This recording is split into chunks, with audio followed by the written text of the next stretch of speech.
আসসালামু আলাইকুম। সংবাদে আপনাদের সবাইকে স্বাগত জানাচ্ছি। আমি ফিরোজ তোহা। শুরুতেই আরবে কেবলস সংবাদ শিরোনাম।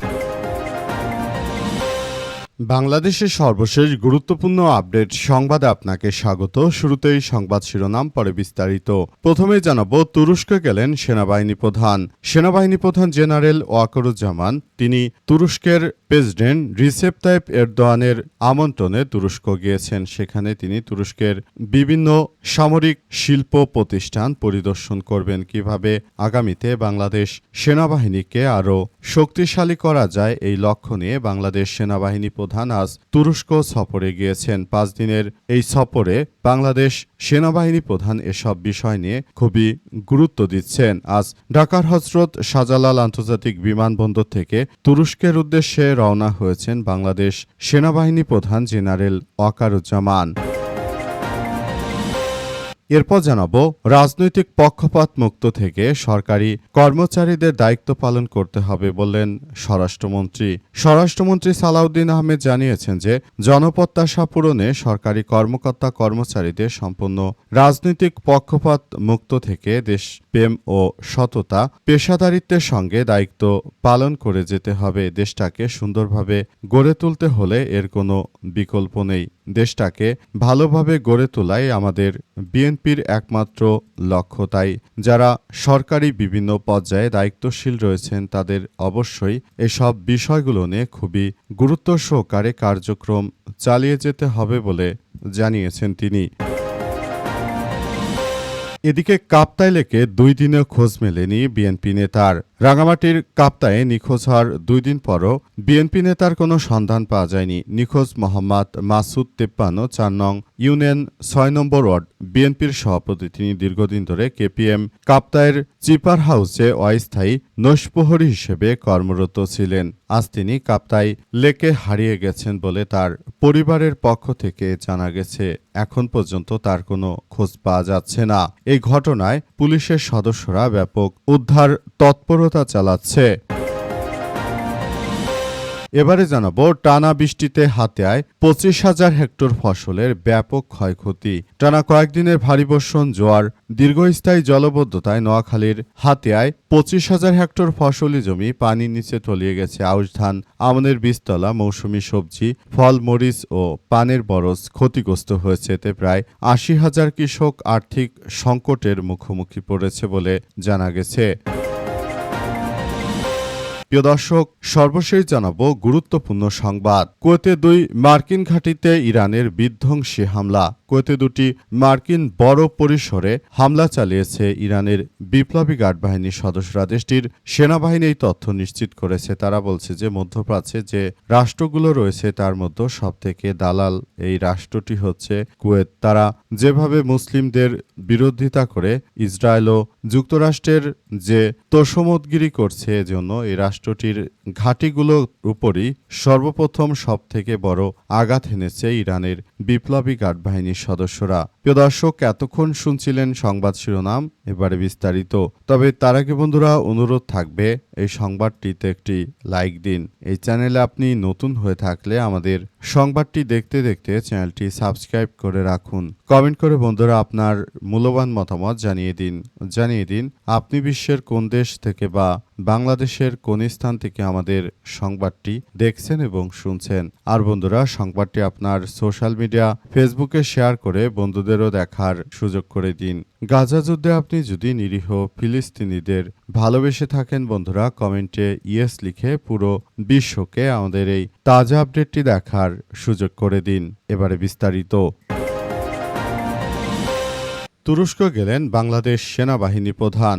সেনাবাহিনী প্রধান জেনারেল ওয়াকারুজ্জামান তুরস্ক সরকারের আমন্ত্রণে আজ 5 দিনের সরকারি সফরে তুরস্কে গমন করেছেন। আজ রাজধানীর হজরত শাহজালাল আন্তর্জাতিক বিমানবন্দর ছেড়ে যান তিনি মূলত তুরস্কে গিয়ে তারপর তুরস্কের যেসব সামরিক শিল্প প্রতিষ্ঠান রয়েছে, যেখান থেকে তুরস্কের সেনাবাহিনী যারা রয়েছেন তারা অস্ত্রশস্ত্র এসব বিষয়গুলো যে জায়গা থেকে পেয়ে থাকেন, মূলত সেসব বিভিন্ন সামরিক জায়গাগুলো পরিদর্শন করবেন বাংলাদেশ সেনাবাহিনী প্রধান জেনারেল ওয়াকারুজ্জামান। তাই তিনি তুরস্ক সফরের এই বিষয়টি ব্যাপক তাৎপর্যপূর্ণ হতে চলেছে বাংলাদেশের জন্য।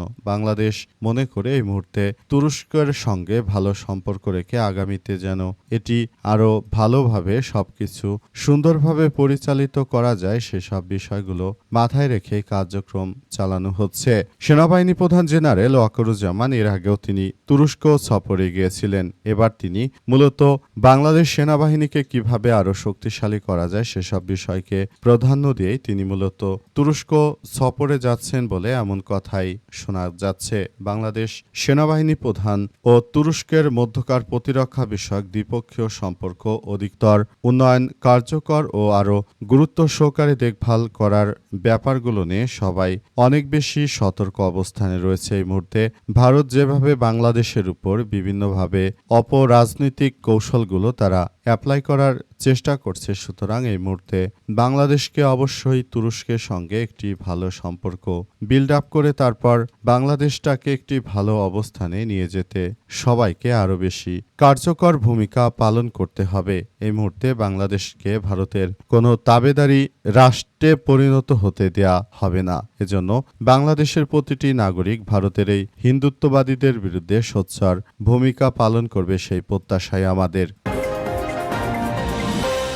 রাজনৈতিক পক্ষপাত মুক্ত থেকে সরকারি কর্মচারীদের দায়িত্ব পালন করতে হবে বললেন স্বরাষ্ট্রমন্ত্রী।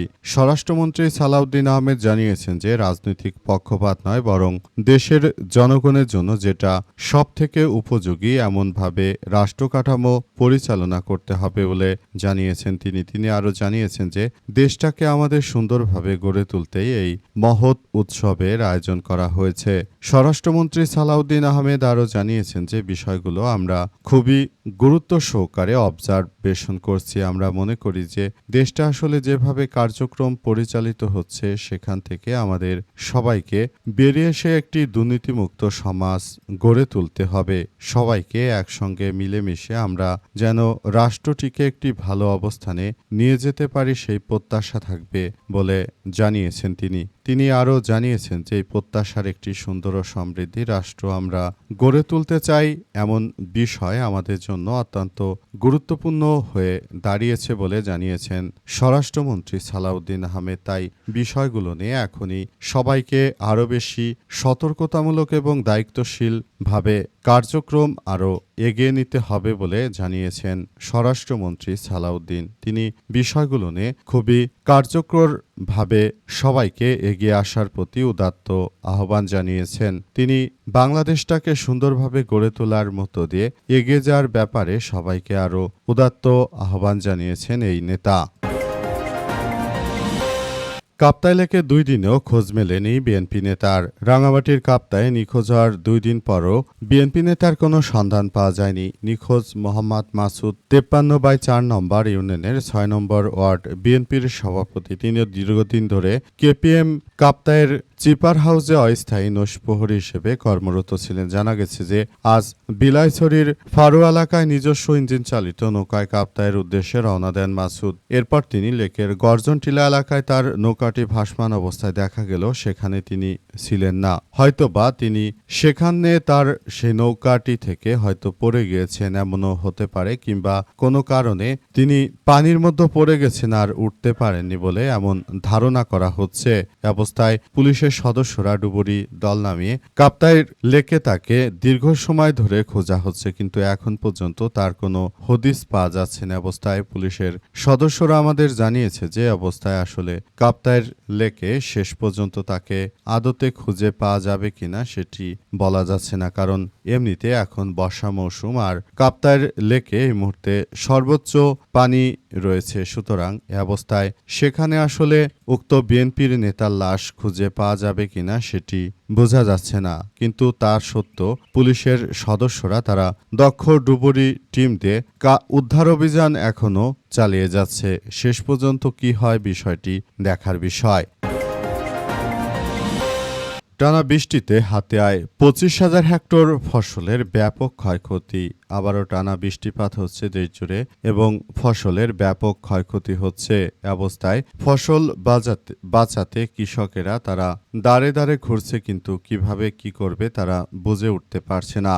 অবস্থায় শেষ পর্যন্ত কি হতে চলেছে সেসব বিষয় নিয়ে আসলে বোঝা যাচ্ছে না। দেশে যেভাবে বন্যা পরিস্থিতির সৃষ্টি হয়েছে, এই বন্যা দেশটিকে কোন দিকে নিয়ে যাবে সেটি আসলে বোঝাই বড় দায়। এই মুহূর্তে বন্যার কারণে আসলে দেশ জুড়ে এক ভয়াবহ বিপর্যয়কর পরিস্থিতির সৃষ্টি হয়েছে। বন্যার পানি নেমে গেলেও দেশের বিভিন্ন জায়গায় ক্ষয়ক্ষতির চিহ্ন স্পষ্ট দেখা যাচ্ছে।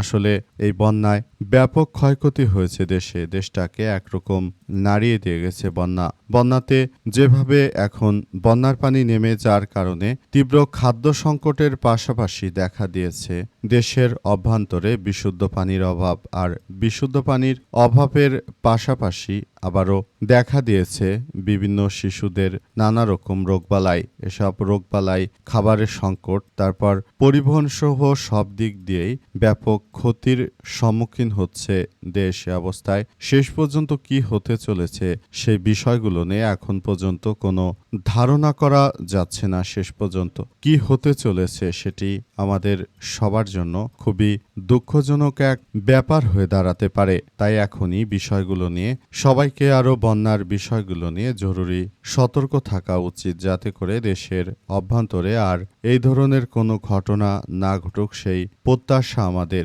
দেখা যাক শেষ পর্যন্ত কি হয় সেটি আমরা দেখতে চাই।